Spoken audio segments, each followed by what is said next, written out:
so let me summarize the question. So the question is, she gets her care at facilities that are affiliated with the military. And the VA and other providers that serve primarily military people are actually prohibited from participating in death with dignity federally, I believe. Is that right, Theresa? Yeah, Theresa can talk to that when I'm done. They're federally prohibited from doing it. Now, really, they should be providing you with a referral, to us or to another medical provider that can talk about it. But many of them are so fearful of the issue that they just simply put up a wall and say, I can't talk about it. The other part of your question was, well, how much time do we need? Well, we need at least, please give us a month or 6 weeks, I'd say. If you know, as soon as you know that you have a prognosis of 6 months or less, let's say you're qualified for hospice. If you qualify for hospice, you're almost always qualified for the option of death with dignity. So, the other thing I want to address is, just because your medical provider isn't willing to talk about it, you're fortunate. You have Compassionate Choices of Washington here in Washington. We'll help you find the physicians you need.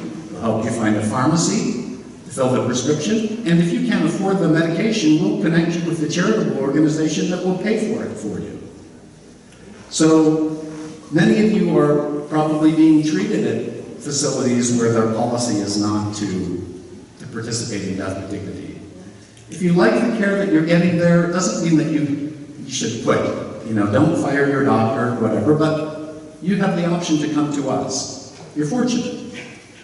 So just give us enough time. And perhaps Theresa can talk about the federal restrictions. Yeah, I mentioned that in addition to our state laws, there were these federal statutes or funding restrictions, and that is one. There's a federal assisted suicide funding restriction act at the federal level that bans any use of federal funds, similar to the Hyde Amendment for abortion services. No federal funding can go to support quote-unquote assisted suicide. I think we need to do something about that in terms of defining suicide, perhaps, in a way that excludes state laws like ours so that it doesn't apply. But in your situation, Rob is right, you have another resource. So you're not limited to the providers that you are getting your general medical care from. Well, you are. You're locked in the hospital. You're locked. You are in the hospital, and you've got this specific medical and all of their physicians, and their surgeons. Yeah, so she's saying, I'm locked into this hospital. We have some physicians that don't even charge to see patients for death with dignity.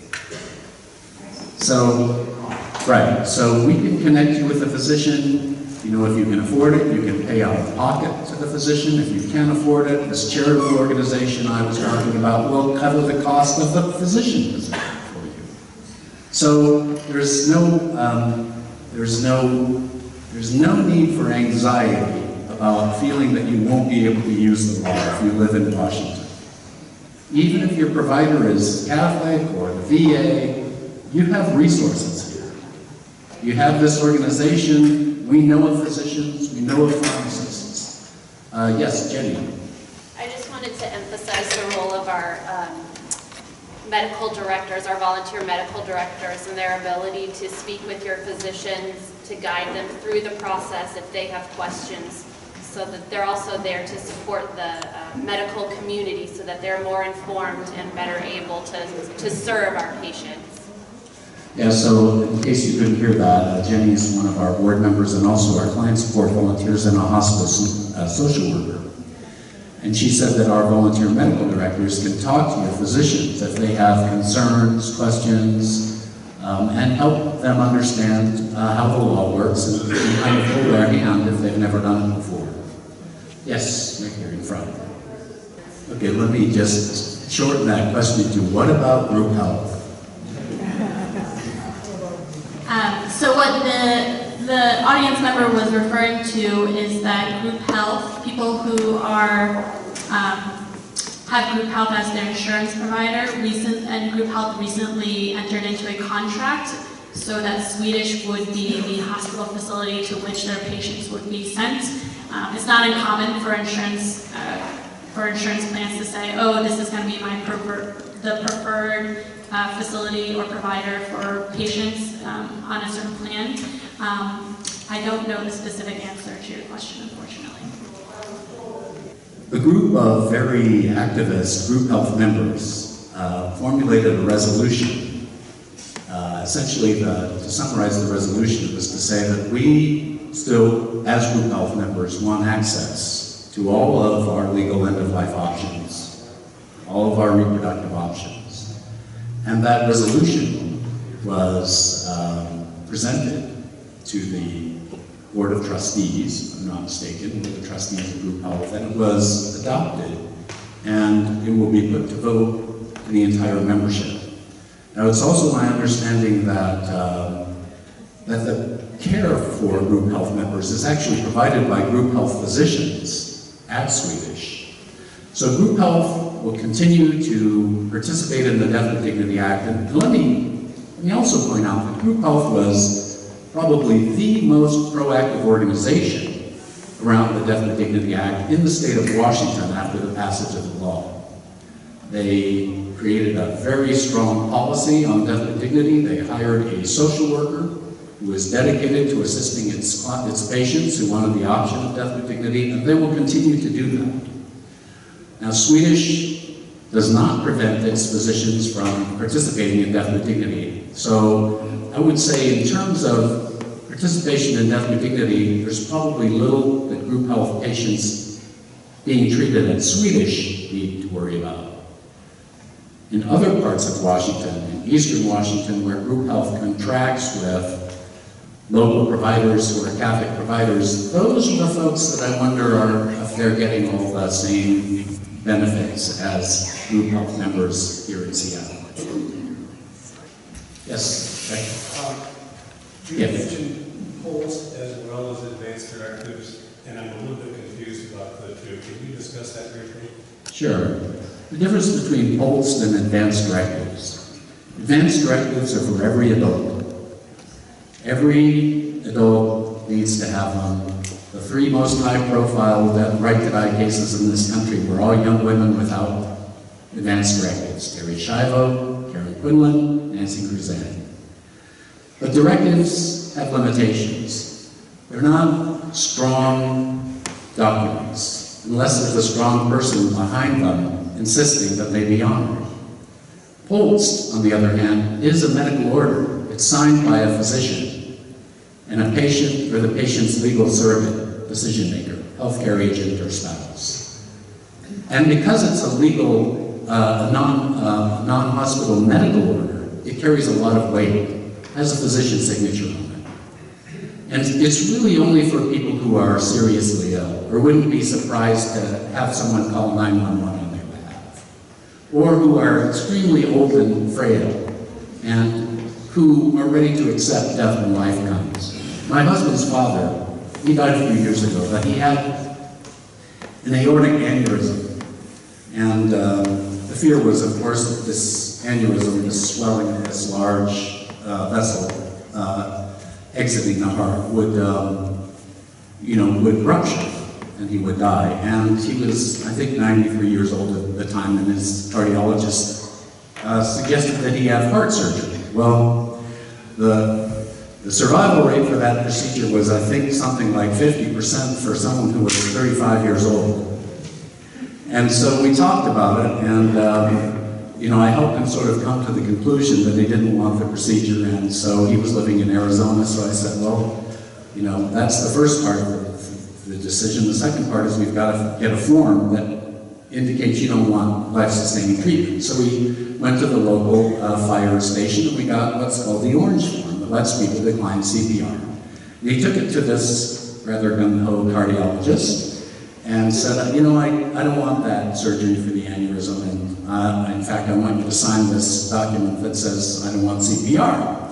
And his cardiologist said to him, well, Ralph, do you know what this means? And he said, yes, I do. It means when I die, I want to stay dead.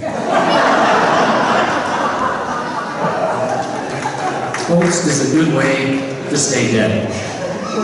You're ready to die. You've had a good long life. You're already terminally ill and close to death. You don't want to be transferred to a hospital. You don't want to die in a hospital. Stay home. Post helps with that. Yes, ma'am. So the question was, she's talked to people, friends and others about this issue, and they are completely unaware of it, and they're appalled by it. And she's, and they're appalled. And she wants to know, why isn't, how do we get the word out? Why isn't the word getting out more? I'll let Margaret and Theresa try and address this. Thank you for raising that point. One of the things that the ACLU, Compassionate Choices, and other advocacy groups have tried to do is organize public forums, town hall forums, that feature different speakers to offer perspectives on this issue. Such a forum was held at Town Hall here in Seattle last, I believe, October. And another event was held in Port Townsend and also in Bellevue. And I think that's an event structure that we're trying to continue around the state because I certainly agree that outside the Seattle area where there have been a number of transactions and people care about this issue, it's important for us to get out to other parts of the state to make sure other Washingtonians are aware of what may be happening in their communities. The question is about media coverage of this issue. This issue has been covered in the media. Some of the larger transactions, such as Swedish Providence and University of Washington School of Medicine and Peace Health, have been covered. Another large potential affiliation that has to do with medical education, medical training between Washington State University and Providence out in Spokane has been covered in the media, and so it is getting coverage, but I think that sometimes people aren't necessarily paying attention if it's not, if you're not going to the UW for care, or if you're not in Spokane, you might not notice it. But we are trying to sort of ensure that there is coverage of our concerns about these transactions. So there has been media coverage over Harrison and Highline and things like that. I can jump in here.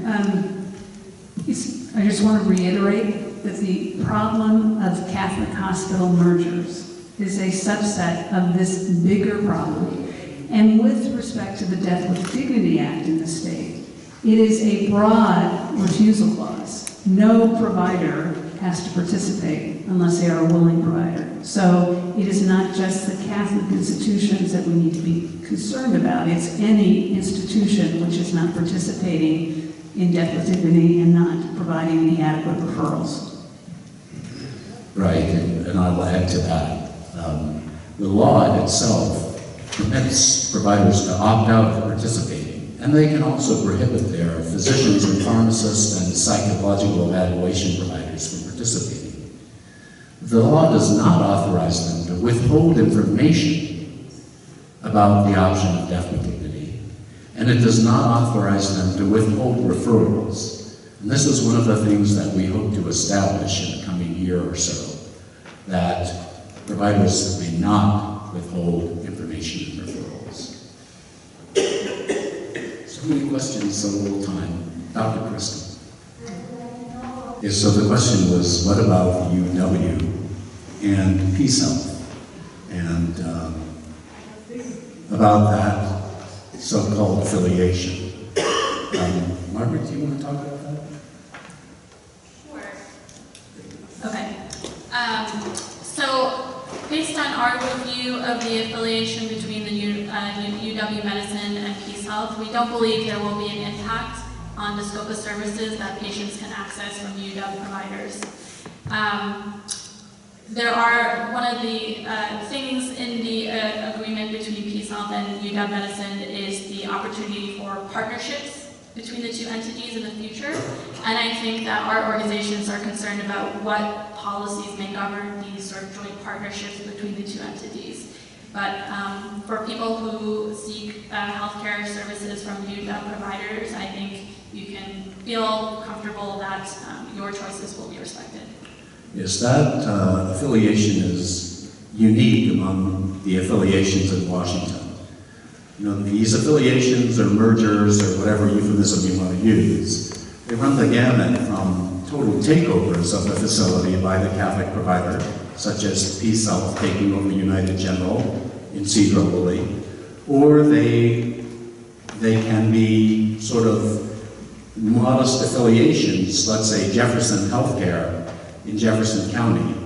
There is an affiliation between Jefferson and Providence via Swedish, but Jefferson did not give up any control at all. So these affiliations and mergers run the gamut, and that's one of the reasons that I said it behooves you to know who your provider is, know who they're beholden to, know whose rules they're following. Dr. Preston, you had a comment or a question? There have been many patients in this state who have been unable to get help under the Death and Dignity law because of restrictions of religious organizations. And I know you've looked into this at ACLU, but what are the chances of legal action against these restrictive organizations who, by their denial of legal medical practice, have caused great pain and suffering for individual patients? Good question. The ACLU, in addition to engaging in policy work at the statewide level to address this issue, is also looking at potential legal issues that may give rise to a lawsuit. We have a very strong language in our Washington State Constitution which says no public money or property shall go to religious establishment. And so the Washington Constitution and its prohibition, its separation of church and state, would apply only to public hospitals, and so it wouldn't impact private secular entities and their transactions such as Swedish or Highline or Harrison. But it certainly would have an impact on public hospital districts such as United General Hospital, Skagit Valley Hospital, Evergreen is a public hospital district as well. And so that's something that we're looking at as well. Dr. Preston, I think the other sort of concept that you're thinking about, you seem to allude to, is this idea of patient-informed consent, that by going to certain healthcare providers, a patient may not be making an informed healthcare decision because their healthcare provider is restricted in the information that they're able to provide. And that's something that we're also investigating as well. One of the most promising areas for litigation is the prohibition of provision of information and referrals by a provider to a social worker or nurse or physician. If we can find a nurse, physician, or social worker who's prohibited from providing that information, who is willing to act as a plaintiff, we think we have a good opportunity to show that they're violating the Death and Dignity Act.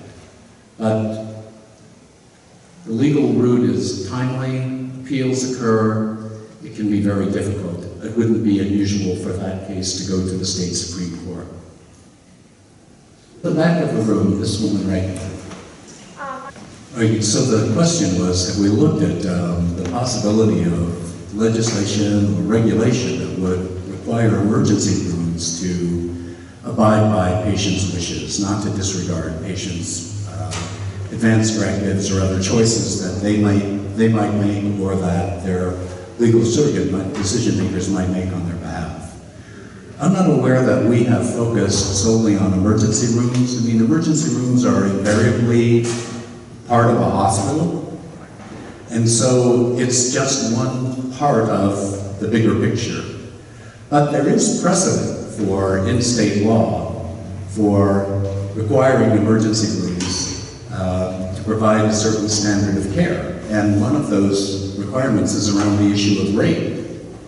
In Washington State, all emergency medical providers are required to provide information about emergency contraception to rape victims. And so the statute does exist, the precedent does exist. And so it's possible that at some point in time, more regulations directed at emergency rooms might take effect. Theresa is much more knowledgeable on this issue than I. To see contraception in the ER, even the Catholic institutions are required to comply with that in the provision of information. Yes, sir. So the question is, if you can get 2 doctors to confirm that you're terminally ill with 6 months or less to live, can you simply get in touch with our organization, go home and use the Death with Dignity Act? Well, I wish it were that simple. You have to have 2 physicians willing to participate in the Death with Dignity Act. Not just to say that you're terminally ill with 6 months or less to live. They have to be willing to submit reports to the Department of Health. They have to be willing to, to actually engage in the process of death with dignity. Now, many physicians, some physicians will do that for their patients. Some will do it for new patients. Some will only do it for patients they've been caring for a long time. And some won't do it at all because they have spiritual, religious, professional reasons. They're opposed to the choice. And so, if you can talk to your physician in advance of getting a terminal illness and diagnosis and to find out where she or he stands on the issue, that's good. That's good, because if you know that your physician will participate in the Death with Dignity Act, it'll save time. It'll save us the time of having to try to find you the physician or 2 that you need. And when you're asking your physician about this is really a yes or no question. You need to say, would you be, here's how you want to frame this question. You want to say, when my time comes, hopefully I'll be much older, but even if it comes soon, I've had a great run, I've had a good life. It would give me a great deal of peace of mind and comfort to know that if I were terminally ill, I have the option to end my suffering by using Washington's Death with Dignity Act. Now notice what I didn't say. I didn't say, it would really make me feel good to kill myself. Or I want to commit suicide. I want the peace of mind and comfort provided by having the control provided by Washington's Death with Dignity Act. That's how you frame it with your physician. You're asking for palliative care. You're not asking for assisted suicide. And so when you ask your physician, you frame it like that, and then you end that little framing with this question. If I become terminally ill and have 6 months or less to live, will you prescribe the life-ending medication for me? That is a yes or no question. And if your physician starts to waffle, well, let's talk about it when the time comes. I'll take good care of you. You don't need to worry about that. Anything other than a yes is pretty much a no. Now, you may or may not want to look for a new physician. If your physician is a great physician in every other respect, well, stay with her. You can come to us when you get that terminal diagnosis, and we'll find you the physicians that you need. We can almost always do that in this area, certainly. It becomes a little harder in parts of eastern Washington and southwest Washington, but in greater Seattle, it's not problematic. Yes, sir, right here. Yeah, so his statement was that, if you're already very ill, it can be very difficult. Fortunately, we are blessed with a couple of physicians in this state who are willing to make house calls for the purpose of qualifying people for death with dignity. And so even people who are homebound or bedbound are not prohibited or sort of prevented from using the Death with Dignity Act. Yes, it could be a little more time-consuming, or it will take a little more work. The issue of being in a hospital, well, most hospitals, there are only 2 that I'm aware of in Washington that will allow someone in the hospital to self-administer life-ending medication.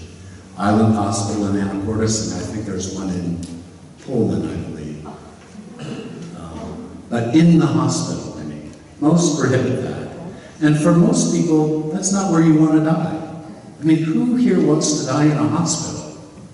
And most of us want to die at home or someplace else. And that's one of the great benefits of the Death with Dignity Act, to allow you to say, this is when I'm going to die, this is where I'm going to die, this is who I want with me when I die.